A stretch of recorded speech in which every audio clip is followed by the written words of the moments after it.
Boas tardes a todos, alcalde, membro da corporación, nenos e nenas, amigos, benvidos por vir ao acto da presentación do libro dos Mequiños. Están con nós os autores, Juan Sendino, Pepe Carreiro, que nos van a facer a explicar un poquinho que consiste o libro.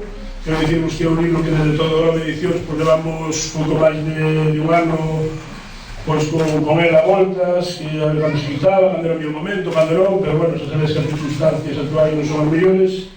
En este caso, gracias a unha colaboración do Concello de Grove, aproveito de non dar gracias á alcaldía, podemos botalo adiante, nestas datas de Navidad. Para nós, para mí personalmente, é un orgullo, lógicamente, poder quitar este título, sobre todo porque, como sabedes, é un título moi noso, a lenda do Meco. Hai varias versións, como todos sabedes, que si foi cura, que si era un pobre, que, bueno, si o mataron aquí, si o mataron máis para arriba, pero, bueno, o que sí coinciden todas é no final, non? É unha lenda que o primeiro que recollera a escrita foi Fray Martín Sarmiento no seu Viaxe a Galicia, que publicou en 1745, e desde aí, pois, que se ven a memoria colectiva da xente que se ven transmitindo, non? Hasta que no ano 31, como sabedes, por Francisco Franco Calvete escribeu a obra de teatro, o Señor Feudal, ao largo de todo este século por vense representando. O libro que non está basado na obra de teatro, sino na lenda, digamos, que está recollida, non? Felicitar a Pepe e a Juan por lo tanto, por como levaron a historia adiante, porque dun principio, cando planteamos facer isto, non sabíamos que íbamos a contar unha historia, como vos imaginades, o final que ten, tal, pois, para crios. Un pouco a idea nosa era que fora o primer contacto que daqui en diante, ou por lo menos ahora, teñamos os meniños con esta lenda, que sempre oímos na casa, pois, cando temos unha edad, unha versión ou outra, e que agora teníamos un libro, digamos, por escrito, onde os rapaces de unha forma, pois eso, lúdica, poidan enterarse da historia, e aparte os pais, se os fijades no final do libro, tamén usamos un poquinho uns recursos didácticos, por se quen queira afundar máis no tema. Tamén agradecerlle que está por aí, sempre se esconde, Archi, que foi o corrector lingüístico que se encargou de revisarlo, Carlos Crespo Gómez, que fixo as tapas, que hoxe non pode estar para nós por motivos laborales. Deixaron xa con Juan Sendino, que vos vai a contar un poquinho o seu papel desto, e despois, cando el remate, se queredes facerme alguna pregunta, pois tamén podes. Vale, moitas gracias a todos.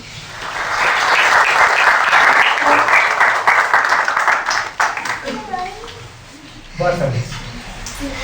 Ocurren dúas cousas. O primeiro é que a min falar en público, o que se di falar en público, e segundo, eu galego, o que se di galego non son. Como se di algo en galego, eu quero falar en galego. O que pasa é que quedou moi cutre,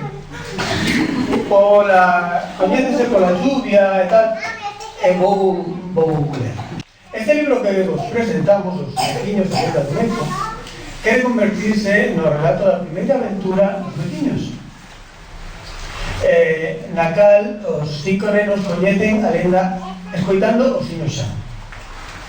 Todos os libros son o froito do esforzo de moita xente, pero no noso caso o proxecto comezou coa idea de Miguel Muñiz en conta coas axeitadísimas ilustracións de Pepe Carreiro.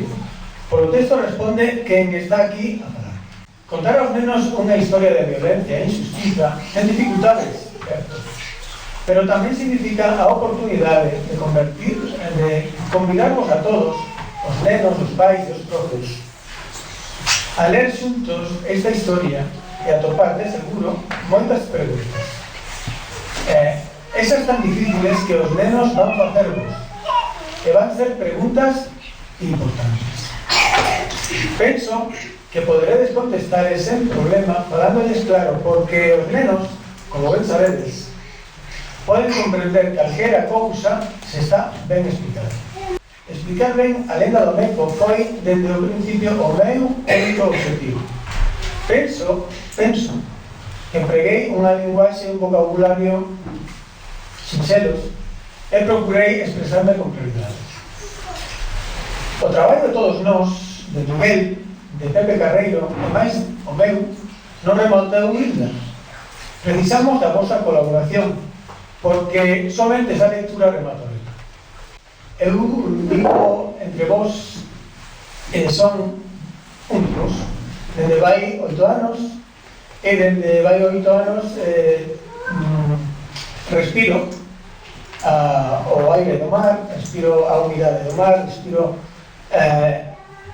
a vida mariñeira, a vida de todo isto, e intento coñecer o pasado e o presente do Europa.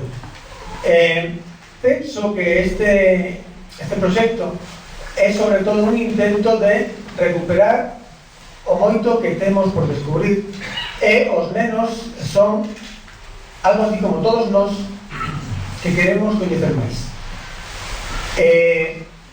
Para iso precisamos efectivamente a colaboración de todos, porque escribir non é nada, ler é todo. Moitas gracias.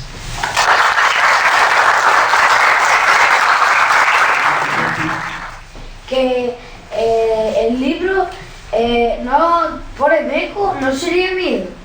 No, Meco é un personaxe da Idade Media, máis ou menos, que é o protagonista. Non se lo leio. No, ainda non. Xa veredes. Ben, pois nada, deixamos con Pepe. Antes de decirvos un poquinho de deixarvos con Pepe, que tamén un pouco en toda neste tempo de creación do libro, falando, estuve vendo xente aquí, bueno, un pouco de historia do Meco, que se vende en Holanda e tal. Tamén vimos que fixeron un pouco de homenaxe a toda esa xente que durante todo o século pasado pues, ter participado na representación da obra do Meco, e que, bueno, que gracias a eso tamén foi mantendo un pouco o espírito da obra, da historia. E sobre todo tamén nos quería, porque, bueno, que era veciño, un bo amigo, dedicar a Gerardo San Martín, que tamén é unha persona que participou moitas veces nas obras.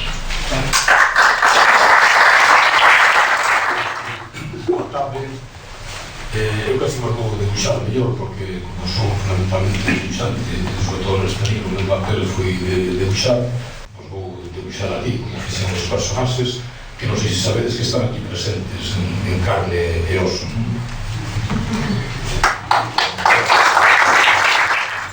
Bueno, a historia do Meco, que te coñeceredes mellor que a min, sucede na Idade Media, non?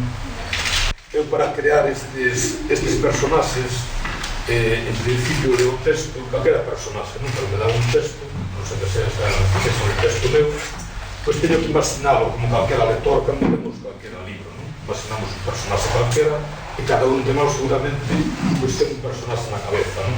Non imos coincidir, seguramente, por moito que diga que ten barba, ou que ten un pelo longo, cada un vai ter unha idea distinta, non? Neste caso, en cambio, a mí pasaronme estes actores, non? Que están aquí, que teñen nomes, quizá non me acordo que hai 2 anos, creo, non? Que se fixo o libro, non? Mais ou menos. Entón, Roibo está aquí, Roibo. Bueno, Roibo é un loro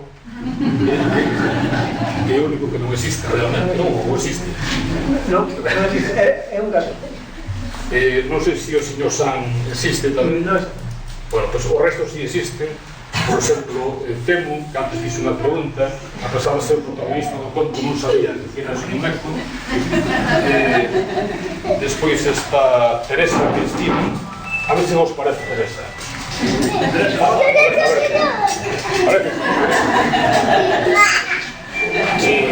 Despois está Paulo, que me dou moito, porque eu cando vi as fotos de Paulo, cantos anos de Paulo?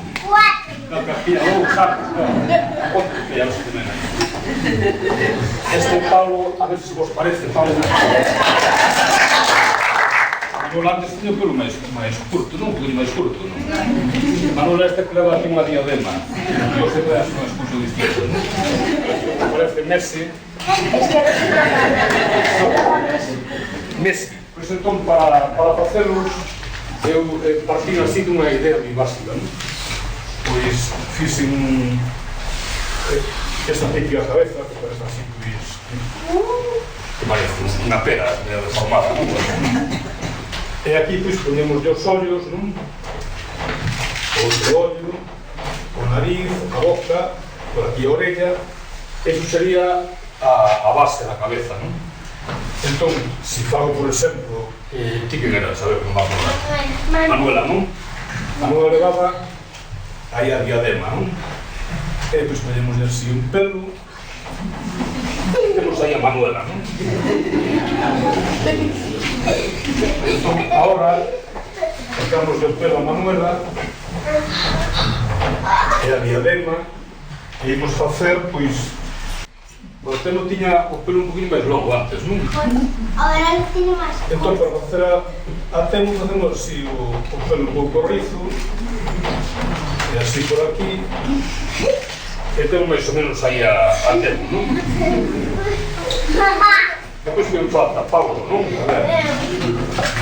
Entón borramos, claro, cada un temos o seu tamaño, uns son pequeniños, outros máis altos. ¡Con la boca también! A boca de Pablo é distinta tamén. E tamén ten así este pelo, non, Pablo? Agora ten máis liso que antes, non? Así máis ou menos. E tamén está un pouco máis gordillo, non? Entón, tens un pouco de... Estaría... Pablo, quen queda? De Teresa, non? Diferentes un pouco do resto. Que era apoyado los lobos. Olha, mira, entón Teresa ten a cabeza un pouquinho máis alongada, así, non? E aquí ya tenemos un pouquinho máis curto, por aquí, así como unhas patillas. Por aquí, aquí máis tiñas. E por aquí detrás un pouco de morena, non? E bueno, aí tiñamos a Teresa e ahora queda Mese, non? Parece que la Ahora no. Agora está, non? Ahora queda Mese.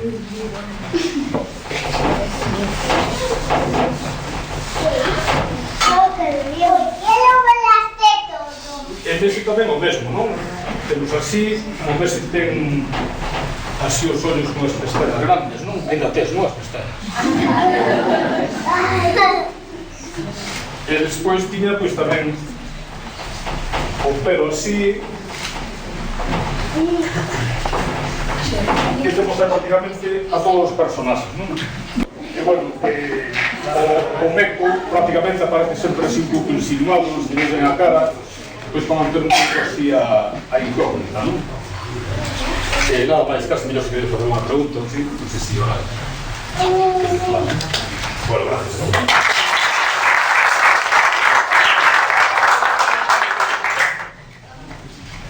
Moi ben, pois boa tarde e benvidos a todos os presentes que estades aquí, que a pesares deste día, desta tarde de choiva evento, pois vos achegades a coñecer as aventuras dos mecuños.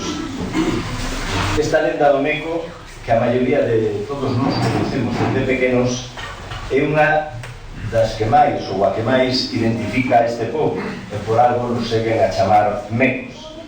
Dúas gracias a Miguel do Robe por pensar no Concello para sacar adiante esta publicación, e tamén o agradecemento á Asociación de Libreiros do Robe por ter colaborado na edición desta publicación. Os meus parabéns para Juan Sendino, autor do relato, que xa vos contou as súas peripecias hasta chegar ao mesmo, que aínda que chegou a nosa terra desde Pucela, creo, leva aquí xa uns cantos anos e tamén é un meco máis, e a a Pepe Carreiro, o ilustrador, que el postou veciño da cidade olívica, pero penso que a partir de hoxe tamén se vai a sentir un pouquinho meco xa, pero os dou sobre todo por este magnífico traballo que sacaron adiante. Os parabéns tamén para estes mequiños que tuvemos hoxe a fortuna de coñecer. Remato lembrando os tempos en que cada ano, case que cada ano, se representaba nos cines de Sada e o Mariño, que hoxe tampouco existen, esas representacións teatrais que tan presente mantiveron durante todos estes anos pois esta figura. Só me queda recomendarles, debido á época no que estamos, preto non estamos xa prácticamente no Nadal, que este pode ser un dos mellores presentes que utilicemos para agasallar os nosos cativos e os non tan cativos. Por lo tanto, moitísimas gracias e bon Nadal.